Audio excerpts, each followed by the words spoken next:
Hey guys, hopefully your Friday is going better than my Friday. I got the day off, but I've been spending most of it on the toilet or hunched over a bowl. Yay, flu season! So I originally thought about doing this video directly from the toilet, but decided against that. Hopefully my stomach can hold off for a few minutes so I can get through this video. So I had the day off. I'm sick. Don't really feel like doing a whole lot else. Oh, excuse me. So I decided to do some fantasy football stuff. Imagine that. No rule changes or anything. I thought that I would do first a rookie draft, mock draft. I know Derek Newberry's done this before. Hopefully he doesn't mind. Hopefully he doesn't think I'm stepping on his toes. And then after that, I'm going to tell you where I think the big free agents are going to land. Probably won't happen this way.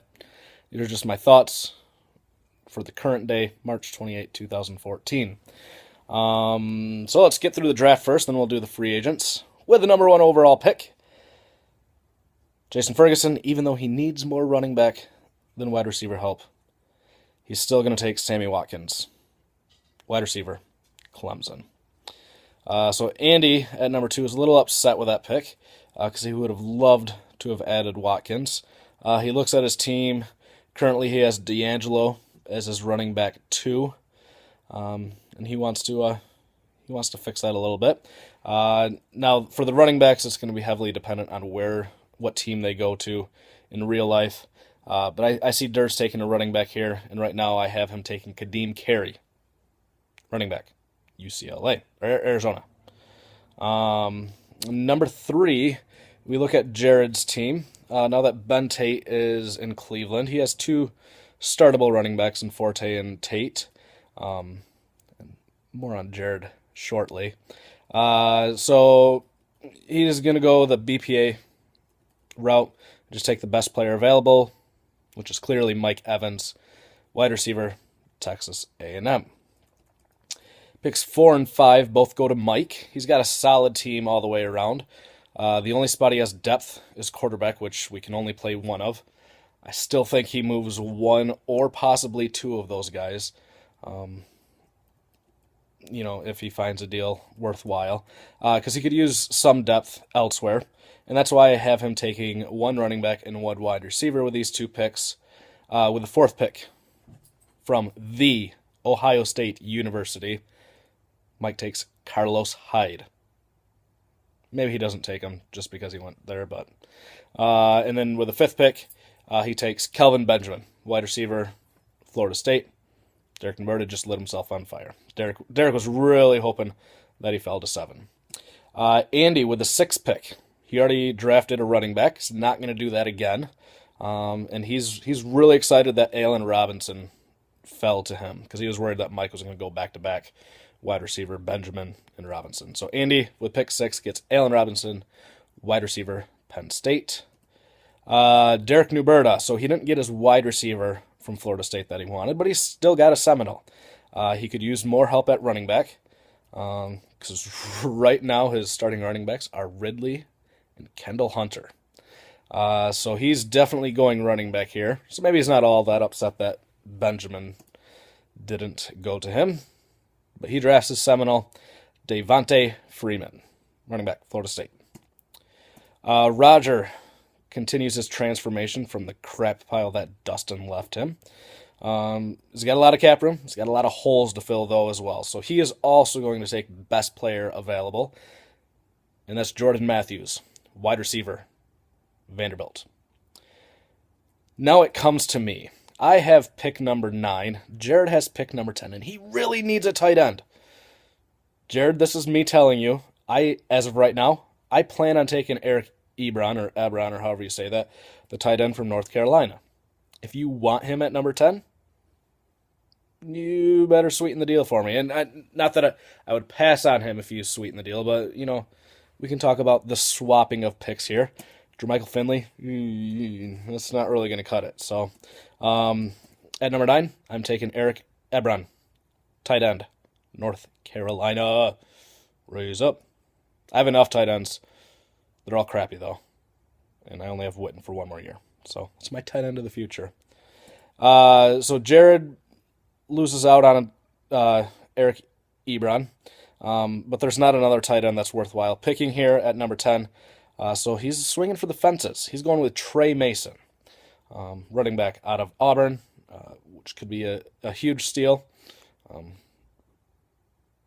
Yeah, and again, depends on where he lands.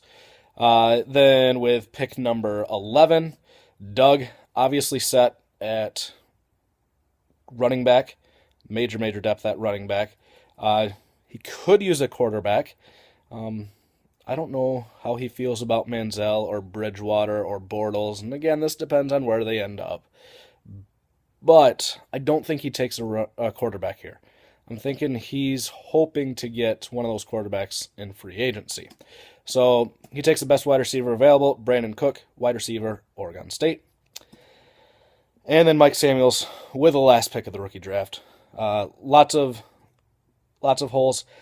Would really like to take a running back here. Doesn't see any running backs that strike his fancy, so he also goes wide receiver and takes Devontae Adams, wide receiver, Fresno State. So that's 7 wide receivers in the rookie draft, according to my mock draft here. Because I think people look at last year's rookie wide receiving core.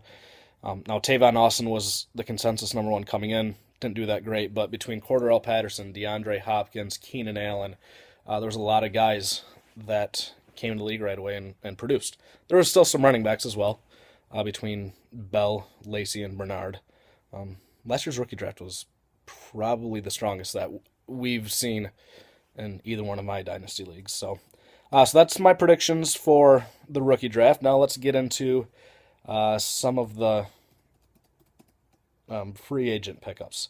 So I'll start with the least amount of cap room, and I'll work my way up towards the most. Now I'm only talking about major guys, so guys near the top of the free agent list. Some of these aren't even really all that major, but that's because guys don't have a whole lot of cap room. So the guy with the least amount of cap room, Derek Lehman, he's got $29, and between Peterson and Alec Gerhart's in Jacksonville, he's got Joique Bell. That's actually not a terrible running back trio. So he's definitely going to spend whatever money he has on a wide receiver, and I see him getting Stevie Johnson. Next lowest is Scott. I've mentioned this already before. Scott's team is stacked. He did say that he would like one more wide receiver for a little bit of depth. I agree with him on that. He's not going to get a stud for $38 by any means, but I see Marvin Jones ending up there. Jason Ferguson. Looking at his team, he's got Lynch and MJD. MJD looks like he's signing with Oakland. Not exactly sure what's going to happen there. Jason decided against picking a running back in the rookie draft, so he definitely needs a running back here. $41 is not going to get him any of the top guys, so you do have to go down a little bit. Come draft time or come auction time, Ray Rice is still going to be in a little bit of legal trouble, but Jason is going to roll the dice with Ray Rice. I see him ending up on Jason's team. Derek Nuberta, very similar situation. I mentioned in the rookie draft part that he does need running back help. Just like Ferguson, he's not going to get a stud. But there's quite a few mid-tier guys that I think will go in the $30 to $50 range. And I think that's what Derek Nuberta ends up with. And so I think he ends up with Rashad Jennings, running back for the New York Football Giants. Oh, let's see here. Going across. The next lowest, we have Andy. He did pick up a running back in the rookie draft, but still could definitely use more depth there. He's pretty set at wide receiver thanks to the couple of moves that he made. So he's definitely looking for a solid, a startable running back. It's going to be kind of a toss-up between Chris Johnson and Zach Stacy. I think he ends up with one of those guys, but I think someone else is going to spend a little bit more than what he wants to on Stacy, so I'm giving him Chris Johnson. Speaking of Stacy, I think he ends up on Derek Mostrom's team. He's got $75 to play with, behind Spiller and Matthews, which two very good running backs, but definitely needs a third.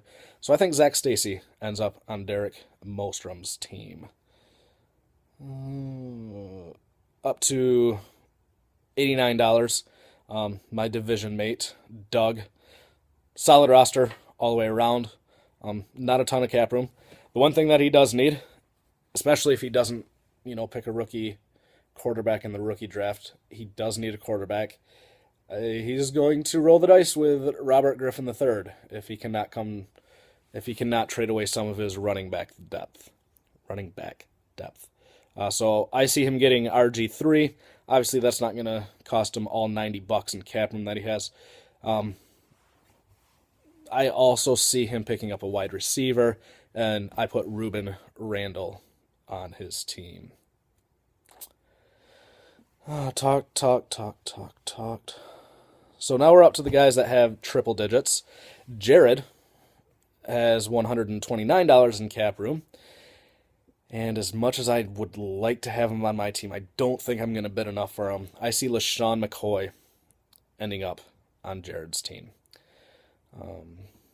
I know that I need a running back, but I think that I'm going to be priced out based on what I hope to spend on guys. I'll save the rest of my discussion for when I get to me. Next is Mike Mostrom. Again, solid team all the way around. Picked up a couple of rookies. Has $150 to spend. He's a homer. He's going to get Brandon Marshall. You can pretty much lock that one in. So I give him Brandon Marshall. Mike Samuels, $170 to spend. Lots of stuff that he needs to pick up, though. So I don't see him picking up any of the studs. I see him spending a little bit here, a little bit there. I might be wrong. But I have him picking up Noshawn. So new running back in Miami. Sorry, Lamar Miller owners. I'm one of those in another league. I